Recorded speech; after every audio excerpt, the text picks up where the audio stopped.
நமஸ்காரம். 1000 நாமங்கள் 1000 கதைகள். 314வது திருநாமம் விருஷாய நமக. கருடனின் தாயான வினதை தனது அக்காவான கத்ருவிடம் ஒரு பந்தயத்தில் தோற்றாள். அதன் விளைவாக வினதையும் அவளது சந்ததியும் கத்ருவின் குடும்பத்துக்கு அடிமையாக இருந்து வந்தார்கள். வினதையின் மகன் கருடன் தன் தாயை எப்படியாவது அடிமை தலையில் இருந்து மீட்க வேண்டும் என்று எண்ணினார்.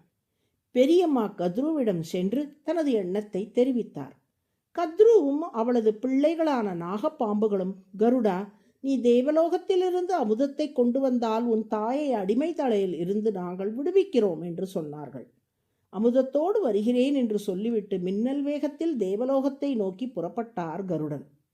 கருடனின் வருகையை கண்ட தேவர்கள் அவரை தடுப்பதற்காக பல ஏற்பாடுகளை செய்து வைத்திருந்தார்கள். ஆனால் நிறைய நதிகளின் நீரை எடுத்து தேவர்கள் மூட்டியிருந்த தீயை அணைத்து சிறிய வடிவம் எடுத்துக்கொண்டு சக்கரங்களின் நடுவே நுழைந்து கடும் போரில் தேவர்களை வீழ்த்திவிட்டு அமுத கலசத்தை கையில் எடுத்தார் கருடன்.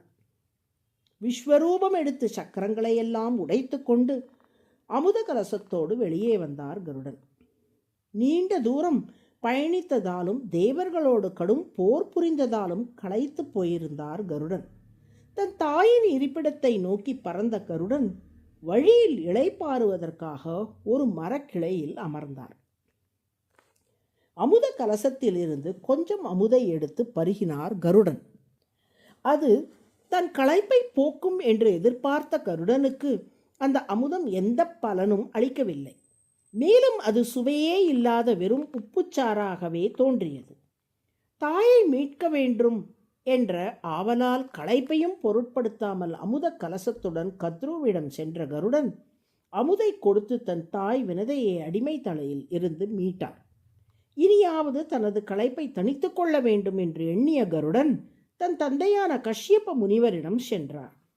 தந்தையே, நீண்ட தூரம் பயணித்தேன், தேவர்களுடன் கடும் போர் புரிந்தேன், களைப்பை தீர்த்து கொள்ள அமுதை பருகி பார்த்தேன். அது வெறும் உப்புச்சாறு தான். அது என் களைப்பை போக்கவில்லை. என் களைப்பு தீர வழி சொல்லுங்கள் என்று கேட்டார். கஷ்யபர், கருடா, தேவலோகத்து அமுதம் உன் களைப்பை போக்கவே போக்காது. மேலும் அந்த அமுதை பெறுவதற்கு நீ பல முயற்சிகள் எடுத்தாய், பல போர்களும் புரிந்தாய். ஆனால் அது பலன் தரவில்லை. ஆனால் ஆறாத அமுதம் ஒன்று உள்ளது. அதை பெற நீ முயற்சியும் எடுக்க வேண்டாம், பயணமும் செய்ய வேண்டாம், போரும் புரிய வேண்டாம். அது உன் களைப்பையும் போக்கும் என்றார். எங்கே உள்ளது அந்த அமுதம் என்று கேட்டார் கருடன். கருடா, நீ கும்பகோணத்தில் கோவில் கொண்டிருக்கும் ஆறா அமுதன் பெருமாளை சென்று தரிசிப்பாயாக. அந்த அமுத பெருமாள் தான் உண்மையான அமுதம். அவனை பார்த்த மாத்திரத்தில் உனது அனைத்து களைப்பும் தீரும் என்றார்.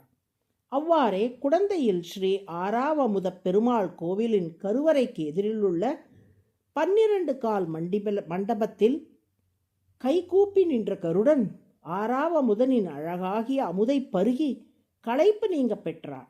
இன்றும் குடந்தை ஸ்ரீ சாரங்கபாணி திருக்கோவிலில் கைகூப்பியபடி அமுதை பருகும் கருடனை காணலாம். இக்கருத்தை ஆசுகவி வில்லூர் ஸ்ரீநிதி சுவாமிகளும் பாடியுள்ளார்.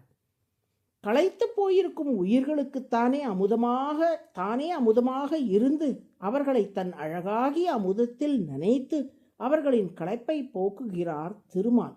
ஊழிக்காலத்தில் களைத்திருந்த மார்க்கண்டேயர் முன்னே ஆலிலை கண்ணனாக தோன்றிய திருமால் தன் அருள் அமுதத்தில் மார்க்கண்டேயரை நனைத்து அவரது களைப்பை போக்கினார். விருஷ் என்றால் நனைதல், விருஷ என்றால் நனைப்பவர். தனது அழகு ஒளி என்ற அமுதத்தில் அடியார்களை நனைத்து அவர்களின் களைப்பையெல்லாம் திருமால் போக்குவதால் அவர் விருஷா என்று அழைக்கப்படுகிறார்.